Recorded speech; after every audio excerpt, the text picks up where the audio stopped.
नमस्कार, हमारी इस खास पेशकश में आपका स्वागत है। आपके साथ मैं हूं गीता जोशी। छठ का पर्व शुरू हो गया है। कल डूबते सूरज को अर्घ दिया जाएगा और परसों उगते सूरज को। लेकिन छठ का ठेकुआ बनाते हुए, दौरा लेकर घाट तक जाते हुए और वहां सूरज को अर्घ देते हुए जो आवाज़ हमारे साथ हुआ करती थी, वो कल रात विदा हो गई। इस छठ पर हर किसी को याद आ रही हैं शारदा सिन्हा, जिनके गीतों में छठ की पूरी परंपरा बोलती रही। तो आज उनके सबसे लोकप्रिय छठ गीत हम लेकर आए हैं, वो गीत जिनकी लय पर हमारे पांव चलते रहे, जिनसे हमारी पूजा पवित्र होती रही। केलवा के पात पर उगेलन सूरज मल झाके झुके। केलवा के पात पर उगेलन सूरज मल झाके झुके। करेलू छठ बरतिया से झाके झुके। करेलू छठ बरतिया से झाके झुके।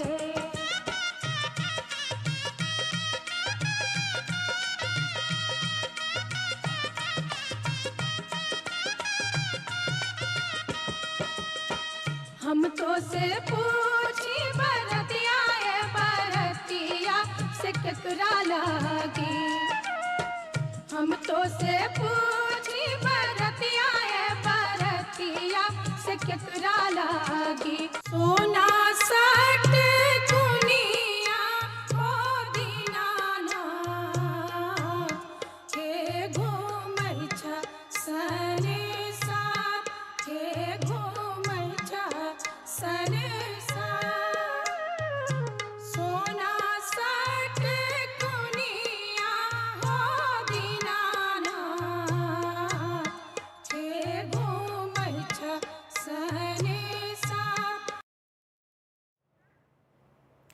छठ का दौरा सजता है तो केले सहित कई फल होते हैं। ठेकुआ होता है जो घरों में बहुत जतन से बनता है। शारदा सिन्हा ने इन सबको जैसे अपनी आवाज में पिरो लिया है। उनके दो और गीत भी सुनिए। बरतिन के आंगना में केलवा के रे गाछ। बरतिन के आंगना में केलवा के रे गाछ। गौद काट गइल परवैतिन बलकवा गइले रे बाँ। गौद काट गइल परवैतिन बलकवा गइले रे बाँ। छोड़ा छोड़ा रे बलकवा हमरो दाहिन बाँ। छोड़ा छोड़ा रे बलकवा हमरो दाहिन बाँ। कार्तिक महीनावा के पाख अजोरिया। कार्तिक महीनावा के पाख अजोरिया। कि चलू सखिया, कि चलू सखिया कर छठ रे बरतिया।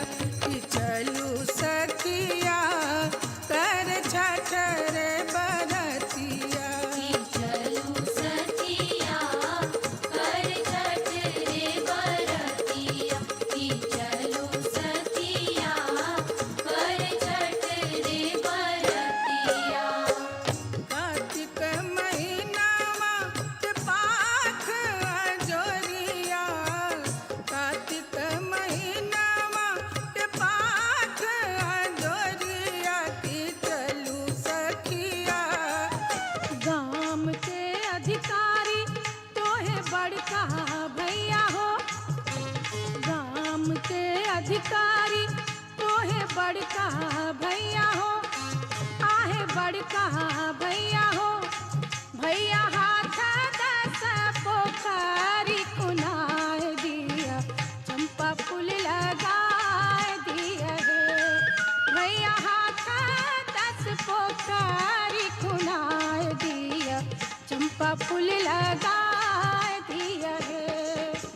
गाम के अधिकारी तोहे छोटका भैया हो।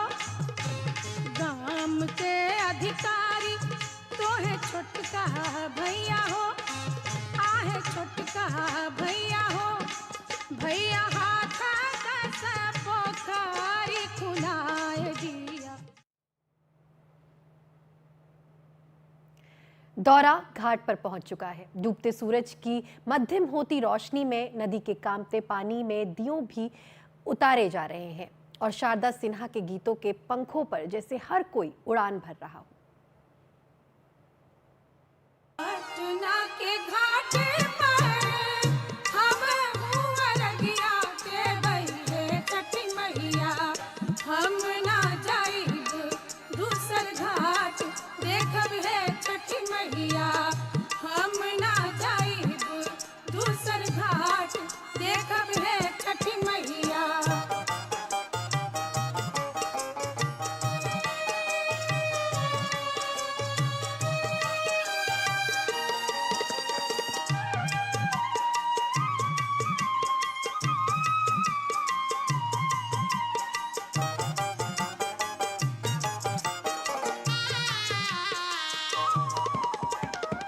सुपुलेले ठाणे बाणे डोम डोमिनिया देखब हे छठी मैया, ओही सुपे अर्घ देवाय देखब। आठ ही काठ के कोठरिया हो दीनानाथ, रूपे छान लागल केवाड़।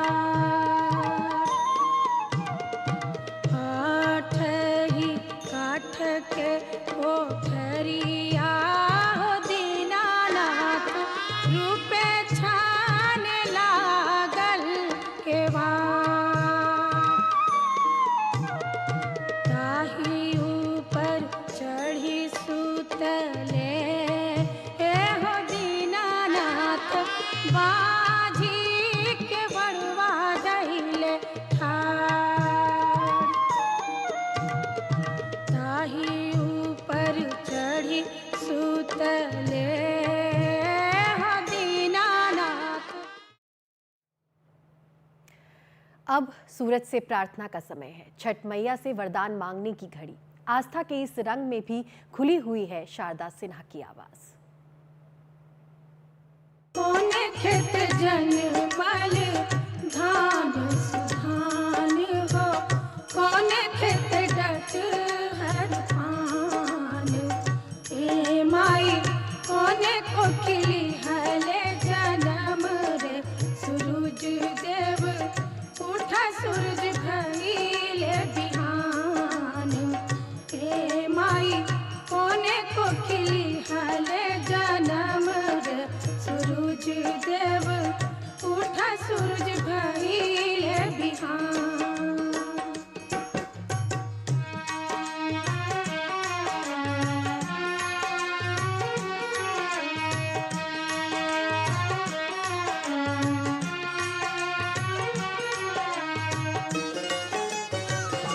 समा खेला चलली भौजी संग सहेली, समा खेला चलली भौजी संग सहेली हो, ओ भैया जीवा हो जुग जुग जिया हो। समा खेला चलली भौजी संग सहेली, समा खेला चलली भौजी संग सहेली हो, ओ भैया जीवा हो जुग जुग जिया हो। समा खेला चलली भौजी संग सहेली।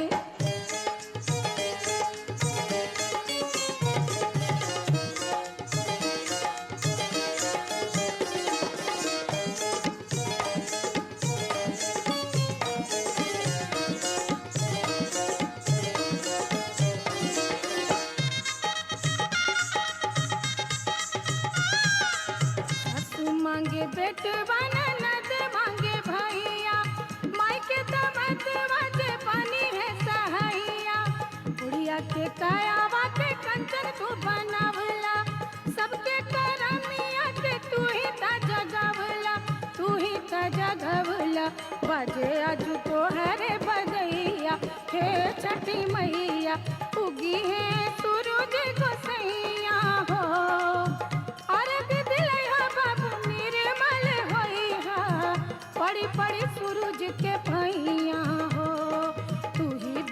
दौड़ वाले जइहा अरग दिलइहा उगी है सूरज गोसैया हो अरग दिलइहा बाबू निर्मल होइहा।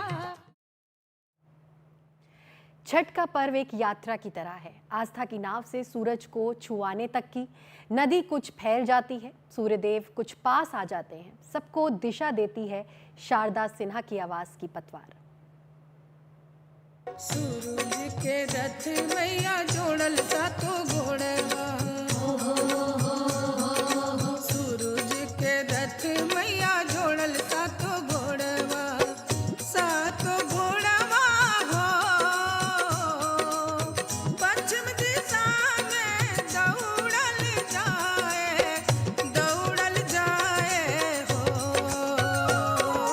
सूरज के रथ मैया जोड़ल सातो घोड़वा सूरज के रथ मैया जोड़ल सातो घोड़वा।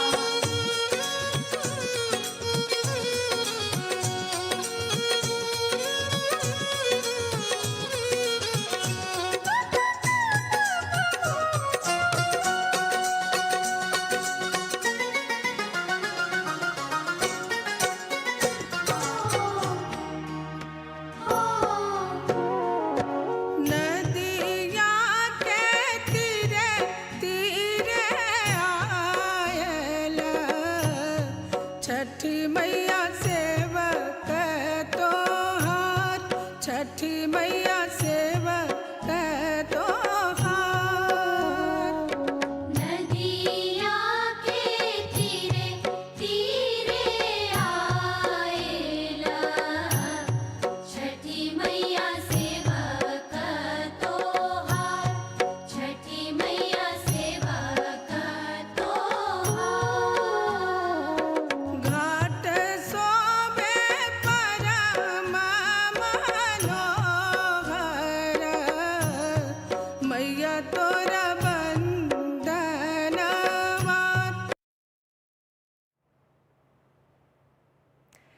श्रद्धा की कई कहानियां जैसे एक दिए में तिरती हैं, पुरानी कथाएं याद आती हैं, पर्व पूरा हो रहा है, गीत जारी है, जारी रहेगा।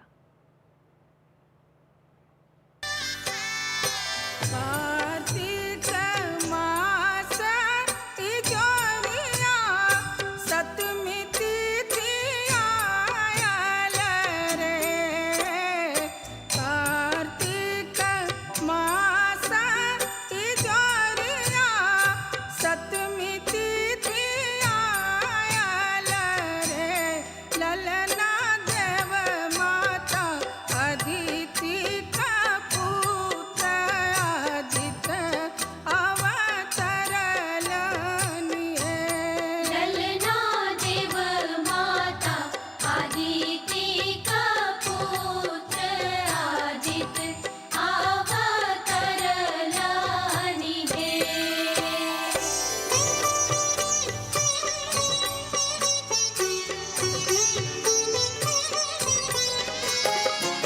सब मिलके आज बोलो जय छठी माई की और प्रेम से सुन लो कथा छठी माई की और प्रेम से सुन लो कथा छठी माई की। सब मिलके आज बोलो जय छठी माई की और प्रेम से सुन लो कथा छठी माई की और प्रेम से सुन लो कथा छठी माई की।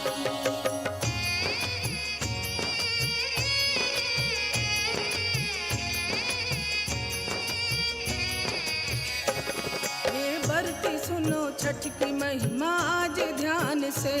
सतयुग में एक राजा थे शरियात नाम के उनकी 1000 पत्नियां और बेटी एक थी बेटी सुकन्या राजा की दुलारी नेक थी।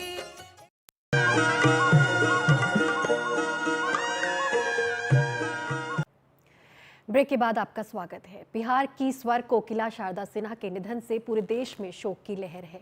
जाते जाते आपको छोड़ जाते हैं उनके अब तक के सफर के साथ। सोना सट दुनिया ओ दीनानाथ, हे घूमै छ संसार।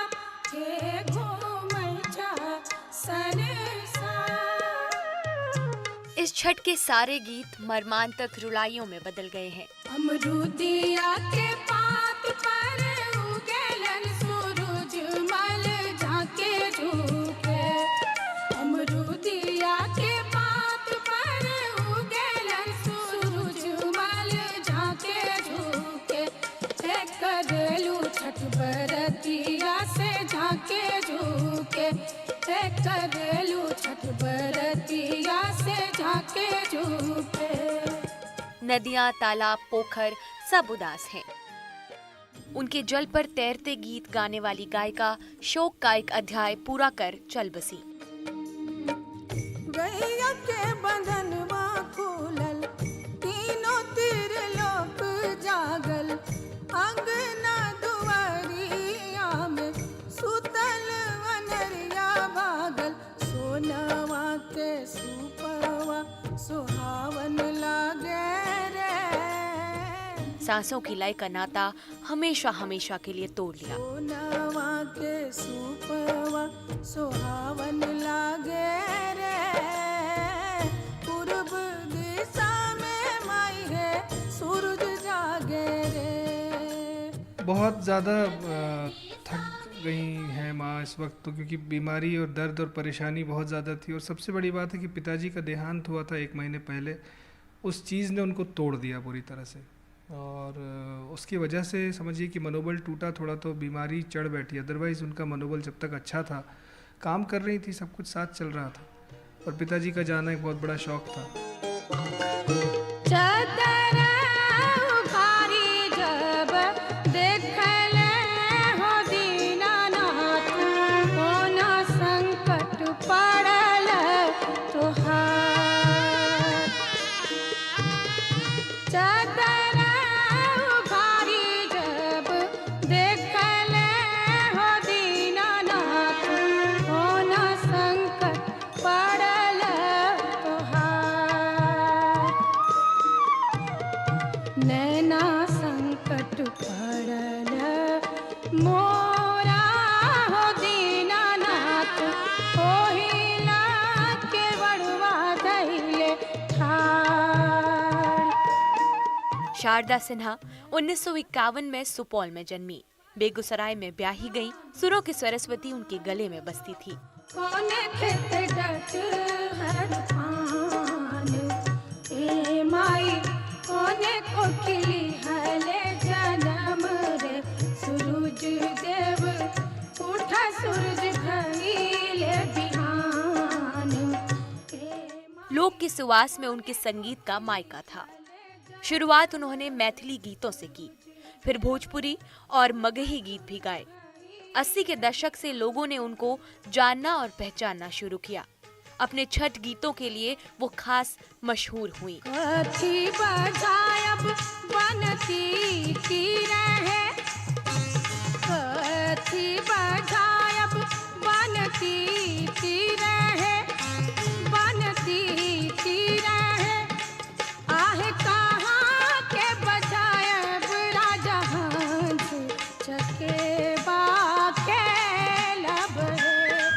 आहे कहाँ के बजायब राजा हंस चकेबा के लब हो। पूर्वी भारत में छठ स्त्री के अंचरा का त्योहार है और इसकी सबसे करुण अभिव्यक्ति शारदा सिन्हा के गीतों में होती है। कार्तिक महीनावा के पाख अंजोरिया की चलू सखिया। की चलू सखिया कर छठ रे बरतिया। तार बिजली से तार बिजली से तार बिजली से पतले हमारे पिया तार। हालांकि उन्होंने कभी कभार फिल्मों के लिए भी गाया। मैंने प्यार किया और गैंग्स ऑफ वासेपुर में गाए उनके गीत बेहद मशहूर रहे। किया और सासू बता तूने ये क्या किया। सूख के हो गए हैं छुहारे पिया। 2018 में उन्हें पद्म भूषण के सम्मान से नवाजा गया। जीवन के अंतिम दौर में एक बड़े शोक से वो गुजरी। कुछ ही दिन पहले जीवन साथी ने साथ छोड़ दिया। बाकी तकलीफों के साथ ये तकलीफ कुछ और बड़ी साबित हुई। इस बार क्योंकि वो ज़्यादा बोलने की स्थिति में नहीं थी और बार बार उनका वो लंग्स का प्रॉब्लम जो है वो सांस में दिक्कत कर दे रहा था, तो इसलिए उन्होंने एक छोटी सी बात मुझे बोली थी कि ये गाना रिलीज़ कर दो ताकि मेरी आवाज़ इस बार भी सब तक पहुंच जाए। वो प्रतिबद्ध रहती थी इसके लिए। उसकी जो ओपनिंग लाइन है, दुखवा मिटाई छठी मैया रउए असरा हमार, वो बिल्कुल ऐसा ही लगता है जैसे माँ स्वयं छठी मैया से गुहार लगा रही हैं कि मुझे इस दुख से आप उबार दीजिए। अब पता नहीं किस तरह से वो चाहती थी कि उनको उबारा जाए, हमारे साथ रह कर के या मुक्त होकर के, मुझे नहीं पता। दुखवा मिटाई छठी मैया रउए असरा हमार। जीवन का गीत मंद पड़ता पड़ता सहसा थम गया। सांसों का सूरज बुझ गया। गति की नदियां और झीलें ठहर गई। अब उनकी आवाज धीरे धीरे इन सब में जादू और जीवन भरेगी।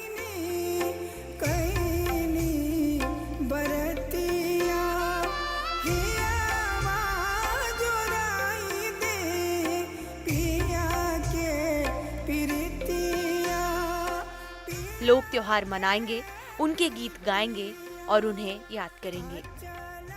Bureau report, NDTV India.